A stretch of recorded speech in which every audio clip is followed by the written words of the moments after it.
Aziz hamyurtlar va shahrimiz mehmonlari, Gullar diyori Namangan shahrida 25-maydan 29-iyunga qadar an'anaviy 64-xalqaro gullar festivali bo'lib o'tadi.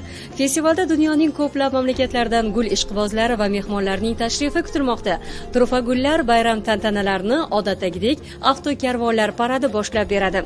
25-maydan 29-iyunga qadar davom etadigan festival sizni yorqin gullar va ajoyib unutilmas lahzalar olamiga chorlaydi. Gullar bilan bezatilgan shahar, ulkan ko'rgazmalar va ochiq osmon ostidagi ajoyib manzaralar, jahon va o'zbek estradasi yulduzlari ishtirokidagi konsertlar, modalar haftaligi, shiddatli sport musobaqalari, ilm-fan va texnologiyalar konferensiya va seminarlari, ichki va tashqi turizm istiqbollari xalqaro konferensiyasi, IT forum, innovatsion texnologiyalar va startaplar uchrashuvi, vodiy teatrlarining yangi spektakllari, Namangan 2-xalqaro hunarmandchilik ko'rgazmasi, noyob milliy mahsulotlar, retro avtomobillar va tyuning mashinalari ko'rgazmasi, tabiat va gastronomik turizmga bag'ishlangan tadbirlar, Chust tumanida o'zbek palov madaniyati va osh chempionati, Pop tumanida lavanda sayli, tabiat bilan uyg'unlikda dam oling va albatta dron shou.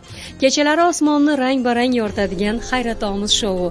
Namanganda butun dunyo gullar ichida jam bo'ladi. Festivalning har bir kunida unutilmas voqealar, qiziqarli uchrashuvlar va yorqin shoular, gullarning sehri va bahor nafasi sizni kutmoqda.